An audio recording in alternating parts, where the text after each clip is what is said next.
सृष्टि बचपन से ही दिखने में सुंदर नहीं थी, लेकिन अमीर बाप की बेटी सृष्टि पर उसकी माँ जान छिड़कती। मेरी बेटी कितनी प्यारी है, भगवान सबको सृष्टि जैसी बेटी दे। सृष्टि धीरे धीरे बड़ी होती है। एक दिन सृष्टि की सहेली कहती है, तू दिखने में कितनी अजीब सी है, लेकिन मैं जानती हूँ हम सब में सबसे अच्छी शादी तो तेरी ही होगी। तेरे पापा अमीर जो हैं। और बता नहीं सकते यार, दहेज तो हर कोई देता है, ये क्या ज्यादा ले जाएगी अपने पति के लिए? अरे बड़े शहर में कोठी है इसके पापा की। अरे पापा की है ना, कौन सी इसकी है? इसकी होती तब तो कोई भी लड़का इससे शादी कर लेता। अरे पापा की मतलब पापा की है तो मेरी ही है ना? किसने कहा? अब तेरी तो तब होगी ना जब तेरा भाई ना हो। वैसे भी शादी के बाद सारी प्रॉपर्टी भाई के नाम होती है। सृष्टि समझ जाती है कि उसे किसी भी हालत में माँ बाप की सारी प्रॉपर्टी को अपने नाम करना है, लेकिन कैसे? एक दिन सृष्टि का भाई शीनू कहता है, बहन क्या कर रही है? तुझसे एक बात करनी है। अरे हाँ करना, मैं तो तेरी बहन हूँ। बहन मेरी लाइफ में ना एक लड़की है, बहुत अच्छी है। मैं सोच रहा हूँ माँ और पापा से बात करूँ शादी के लिए।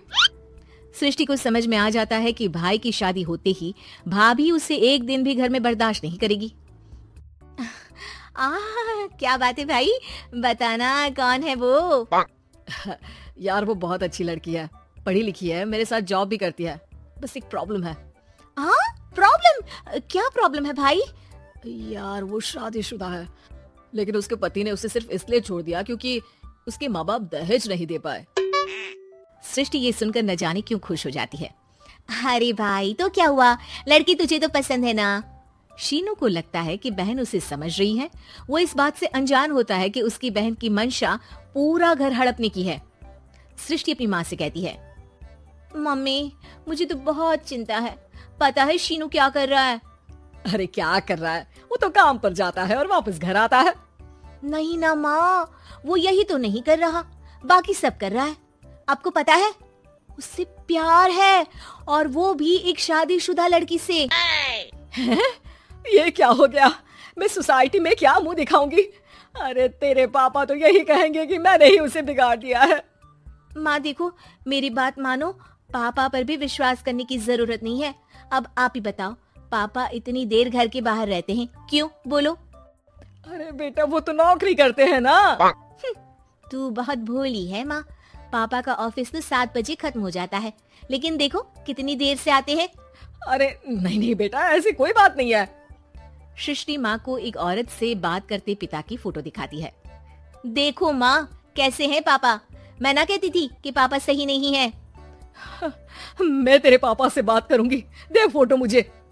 ओ माँ वो तो डिलीट हो गई। लेकिन चल तूने तो देख लिया ना, पापा से बाद में बात कर लेना, और हाँ मेरा नाम बिल्कुल मत लेना। हाँ माँ। अब क्या था, सृष्टि की माँ और पिता के बीच झगड़ा होना शुरू हो जाता है। सृष्टि के मन में क्या चल रहा था कोई नहीं जानता था। एक दिन, माँ सृष्टि के लिए एक लड़का देखा है, वो लोग शाम को उसे देखने आने वाले हैं। और हाँ माँ, एक खुशखबरी, मैं और पापा मिलकर एक नया बिजनेस ट्राई कर रहे हैं। शाम को लड़का आता है, सांवले रंग का। सृष्टि को तो बिल्कुल भी पसंद नहीं आता। लड़की की माँ कहती है, लड़की का चेहरा तो कोई खास नहीं, लेकिन अगर मेरे बेटे को आप लोग सेटल कर दें तो मैं उसकी शादी आपकी बेटी से करवा दूं। सृष्टि को लड़का बिल्कुल पसंद नहीं था, उसे भाई पर गुस्सा आ जाता है। लड़के वालों के जाने के बाद कहती है, माँ देखा शीनू मेरे लिए कैसा लड़का लेकर आया, न दिखाने लायक न सुनने लायक, सेटल भी नहीं, वो भी हम करे। अरे माँ मैं जानती हूँ ये मेरी शादी किसी भी घर में क्यों करवाना चाहता है। कैसी बात कर रही है बहन, तूने तो देखा ना, लड़के को मैंने ही मना कर दिया तुझसे शादी के लिए। जिसने लड़का बताया था उसने उसकी बहुत तारीफ की थी। बात आई गई हो जाती है, लेकिन सृष्टि का मन शांत नहीं होता।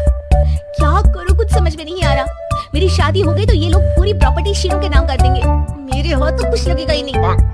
तभी सृष्टि को आइडिया आता है, वो किसी वकील को फोन करती है। जी देखिए, अगर आपके मम्मी पापा का तलाक हो जाता है तो आपके पिता की आधी प्रॉपर्टी आपकी माँ के नाम हो जाएगी, फिर उसे वो किसी को भी दे सकती है।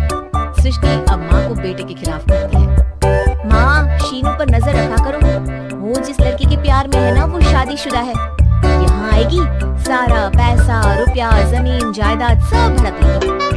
पापा का भी हाल तुमसे छुपा नहीं है। ऐसा ना हो कि मैं और आप एक दिन सड़क पर भीख मांगे। हे भगवान, मैं तो जीते जी मर जाऊंगी अगर ऐसा हो गया तो। ऐसा हो गया नहीं माँ, ऐसा ही होगा।